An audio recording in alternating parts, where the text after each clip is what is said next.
Tournée, le samedi 11 novembre 1978 à 13 h. Un petit garçon se promène dans le parc Reine Astrid et saute dans le tas de feuilles mortes que le gardien vient juste de rassembler. Un oiseau effrayé par le coup de sifflet s'envole. Quelques minutes plus tard, il atterrit devant l'IMC. À cet instant, dans les couloirs de la maternité, on peut entendre les cris d'un nouveau-né. Hélène et Yvon Huet hésitent en ce 11 novembre à appeler leur fils Armistice. Finalement, ils l'appellent Geoffroy. Geoffroy passera les 3 premières années de sa vie au Vert-Bocage. En 1981, François Mitterrand est élu président de la République. C'est l'occasion pour sa famille de fêter l'événement. La même année, Geoffroy déménage à Saint-Jacques, son quartier. Il est le petit Gavroche du coin. Il traîne en ville un peu partout. La ville est son terrain de jeu. Avec un papa socialiste militant et syndicaliste, la maison de son enfance est le lieu de rencontre de tous les grands noms du socialisme tournésien de l'époque, dont un jeune homme, un certain Rudy de Motte. Les saisons défilent, les années passent. Geoffroy grandit. S'il y a bien quelque chose que Geoffroy ne supporte pas, c'est l'injustice. C'est pourquoi, après s'être exilé à Londres et à Berlin, il se décide à se lancer dans les études de droit.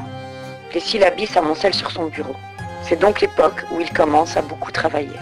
Il souhaite également s'investir et huer haut et fort pour ses idées. Il participe donc à des manifestations, telles que les manifestations anticapitalistes ou encore celles contre la guerre en Irak. Le voici à la bruxelloise.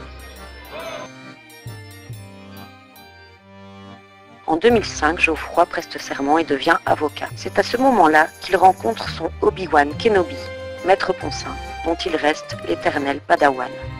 Il est aussi professeur, il aime le contact avec les jeunes et souhaite les former le mieux possible, car ils sont le futur de notre société. Depuis toujours, il est engagé dans le Parti socialiste, grâce à son père et aussi parce qu'il adhère aux principes de la gauche. Quelques années plus tard, il est nommé président des mouvements des jeunes socialistes de Tournai, puis de la Wallonie-Picarde.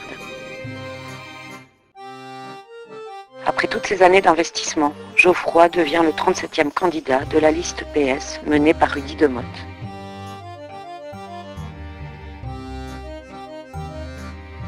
Aujourd'hui, nous sommes le 14 octobre, jour des élections. Geoffroy réfléchit.